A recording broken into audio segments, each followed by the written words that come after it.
Salve, meus antigos e também os mais recentes. Esse é o Gabinete Caligari, eu sou a Renata. O vídeo de hoje vai ser dividido em algumas etapas, 3 ou 4, por questões de memória do celular. Me conta aqui nos comentários se o seu celular também tem problemas de guardar coisas de memória. Memória é um dos assuntos mais importantes do vídeo de hoje. O vídeo de hoje é sobre o Sandman, da DC Comics, uma série em quadrinhos de 1988, do Neil Gaiman. É Neil Gaiman, mas eu chamo de Gaiman porque eu falo tudo errado, é mais forte do que eu.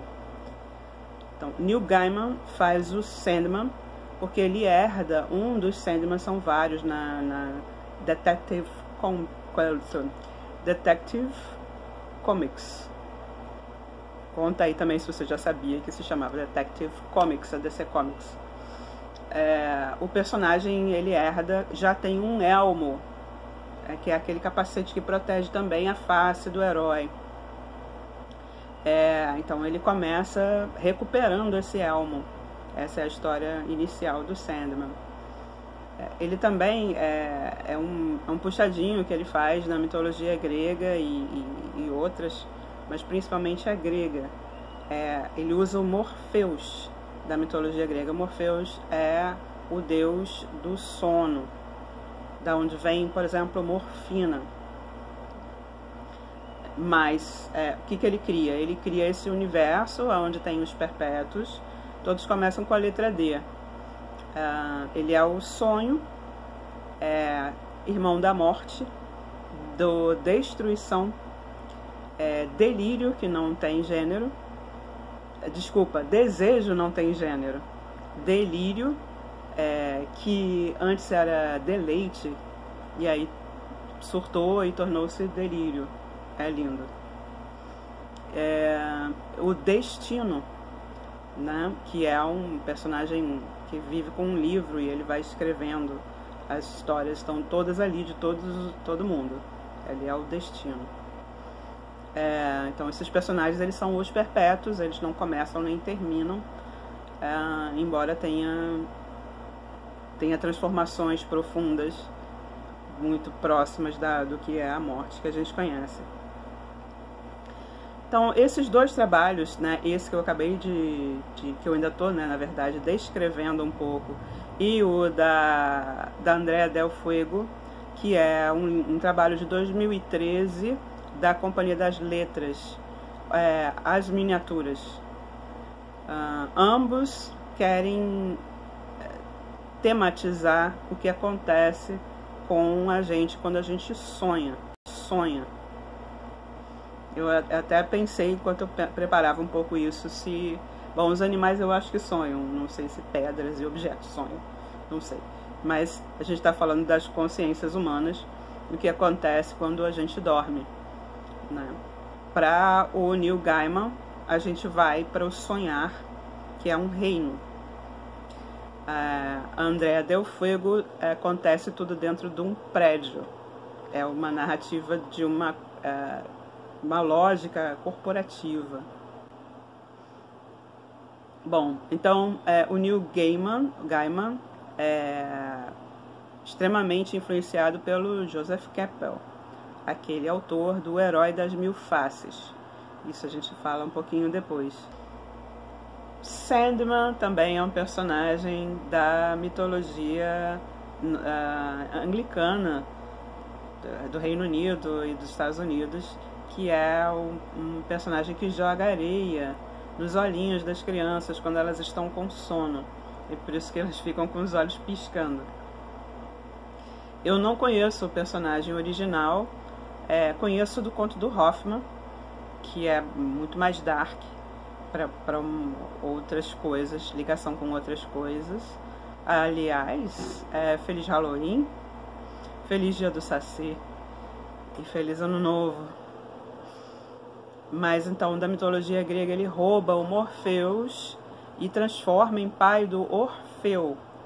O Orfeu, vocês lembram, é aquele que é um poeta e cantor lírico, que é tão impressionante que ele consegue entrar no inferno, né? A esposa dele morre no dia do casamento, ele fica inconsolável e decide fazer essa trajetória até o Hades. Chamei de inferno porque é uma tradução, né, muito frequente, mas é muito diferente do inferno que a gente conhece cristão. É simplesmente o lugar onde os mortos iam depois de morrer. Outra tradução seria invisível. O Hades inclusive é um bom modelo para o próprio desenrolar das coisas que o Neil Gaiman faz nas suas narrativas. O Hades, ele é a divindade antropomórfica, né? Assim, a gente tem essa coisa que eu digo, seres humanos, temos essa coisa de transformar não sei o que são, energias, forças que são responsáveis e modelam a vida, né, humana, digamos assim, são as formas das forças, são as formas das forças que modelam, né, a trajetória humana no mundo. Então a gente faz delas uma coisa antropomórfica para facilitar essa relação, né, da gente ter com as divindades. Então o Hades, ele é o rei e ele é também o lugar, assim como o Sandman, que é o sonho também. Ele é o sonhar e ele é esse personagem antropomórfico, um pouco melancólico, extremamente interessante. Eu tô recaindo aqui.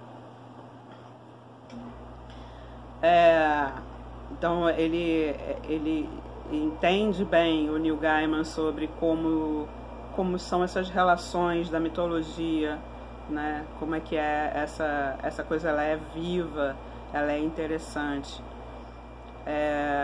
E aí o Morpheus dele, o sonho, ele é pai do Orfeu. Morpheus é casado, tem uma história, um relacionamento com Calíope, que é uma das musas. E as musas são filhas de Zeus com Mnemosine. Mnemosine é a palavra grega que diz memória, né? Então elas são filhas da memória com Zeus, que é o grande poder, né? O poderoso. Dessa relação nascem as musas. Pega, por exemplo, a palavra museu, né? Onde a gente guarda memória, né? E a relação com Zeus, eu imagino que seja que o poder é aquilo que decide o que a gente guarda em museu. Quando é um governo democrático, né? Kratos é a palavra para poder, não é Zeus, né? Mas quando é um governo democrático, é a comunidade que vai decidir, escolher de alguma forma para onde ela vai caminhar com sua história e o que ela preserva na sua memória, né? O que você coloca num museu, né? Quando é uma ditadura, aí tem aquelas questões de arte degenerada, coisas que são proibidas, etc. Então, e o Morpheus do Neil Gaiman, então ele tem uma relação com Calíope, e dessa relação nasce o Orfeu, que é um dos 3 personagens no mundo da mitologia grega antiga que desce ao Hades, que consegue descer. O outro é a própria Perséfone, eu acho, né? A rainha lá, que se casa com Hades, e o Ulisses, né? Que consegue descer lá num dos versos lá da Odisseia.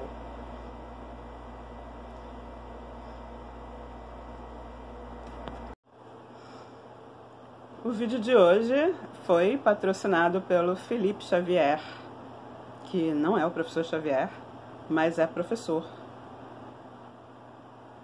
É professor de francês e de alemão.